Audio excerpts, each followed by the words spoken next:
Mesdames et messieurs, bonsoir. Ici Catherine Lafrance. Bienvenue à l'Essentiel. Le premier ministre Trudeau a rencontré d'urgence aujourd'hui les premiers ministres des provinces. Ça s'est passé en fin d'après-midi. Les provinces étaient inquiètes après la menace du président élu Donald Trump, vous le savez, d'imposer des tarifs douaniers de 25 % au Canada et au Mexique. On va parler également du projet de loi des libéraux. Il a été modifié. On a gardé le congé de taxe pendant les fêtes, mais on oublie le chèque de 250 $. Alors, pour parler de tout ça, je reçois le journaliste parlementaire Christopher Nardi. Bonjour, Christopher. Bonjour. Alors, on a vu d'abord, et on va les entendre bientôt, les ministres Leblanc et Freeland à la sortie de la réunion qui disaient il faut travailler tous ensemble. Si vous voulez, on va d'abord écouter ça. And now is really a moment for us not to squabble amongst ourselves. For sure, the people on that call, we disagree with each other about a lot of things. And one of the premiers, who I will not name, I'll allow him to speak for himself, said with a little bit of a chuckle, "I can't believe I just agreed with Prime Minister Trudeau about so many things." Alors, la question qu'on se pose, c'est est-ce qu'il y a vraiment une telle unité? Est-ce que toutes les provinces vont travailler ensemble avec le fédéral? Je vous vois rire. Ça répond en partie déjà. Oui, mais il faut comprendre aussi, il y a plusieurs de ces premiers ministres provinciaux qui n'aiment pas du tout Justin Trudeau. Il y en a d'autres qui vont regarder ce premier ministre qu'on a et se dire, ben d'ici un an, il y a de fortes chances qu'il ne soit plus le premier ministre du Canada. Alors, je pense qu'il y a plusieurs éléments qui pèsent dans cette balance-là, Catherine. Mais n'empêche que si le Canada perd dans une négociation éventuelle sur quelconque enjeu, que ce soit les tarifs, que ce soit renégociation de la sécurité à la frontière, c'est tout le Canada qui est perdant.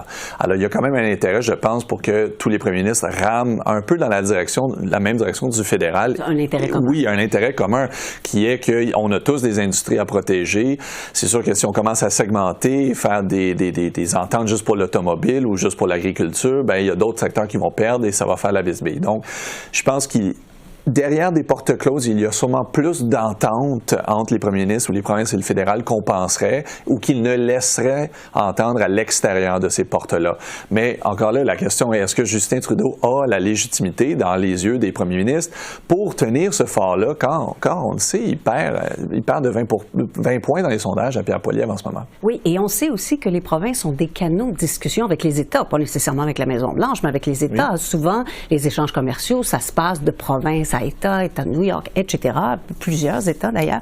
Est-ce que les premiers ministres n'ont pas tenté de prendre leur téléphone et d'appeler les gens qu'ils connaissent? C'est certain. Je suis convaincu que la délégation du Québec à New York est en train de faire ses appels. Ils en ont en Californie, l'Ontario, c'est la même chose. Ils ont des délégations et chacune des provinces a des intérêts à défendre. C'est sûr qu'au Québec... Ces intérêts-là peuvent varier d'une province à l'autre énormément. Absolument. Et ils veulent gagner pour leur population. Un premier ministre provincial, ça représente sa province. Ça ne représente pas le Canada nécessairement. Moi, je suis presque convaincu que Doug Ford, le premier ministre de l'Ontario, est en train de travailler en ce moment avec les États du nord des États-Unis pour essayer de protéger son industrie automobilière.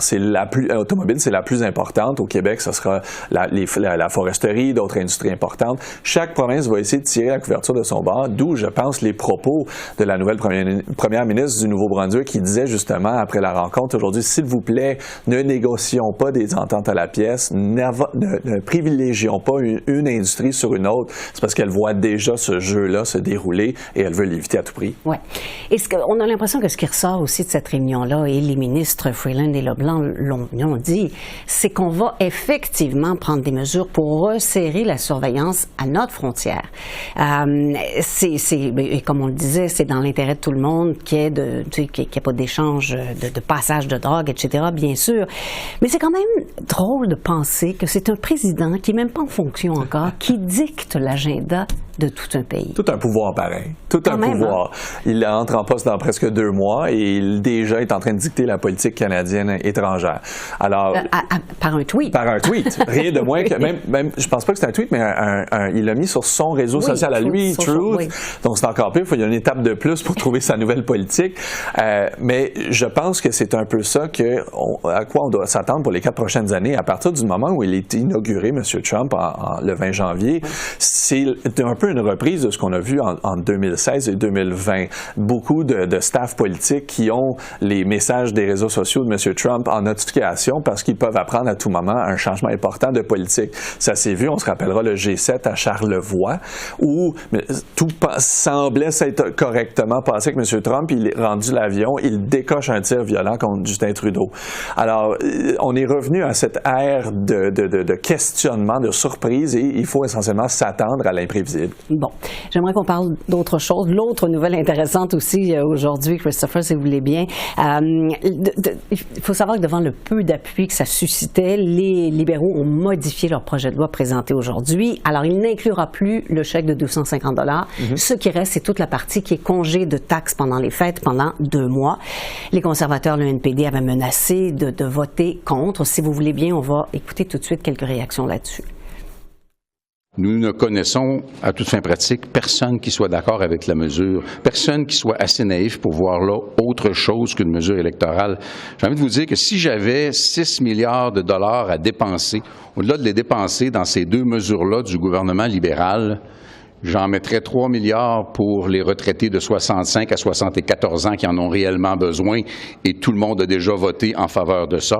Puis je dirais comme ça à l'avenant que l'autre 3 milliards pourrait très bien aller en soutien au logement. Now we are demanding that the GST holiday happen, and we're demanding that the Liberal government put in place a separated GST holiday first, and then fix the checks to include seniors, people living with disabilities before we support that. Bon, la mesure était controversée, c'est sûr, dès le départ, mais est-ce qu'on a bien fait de tout de suite modifier ce projet de loi?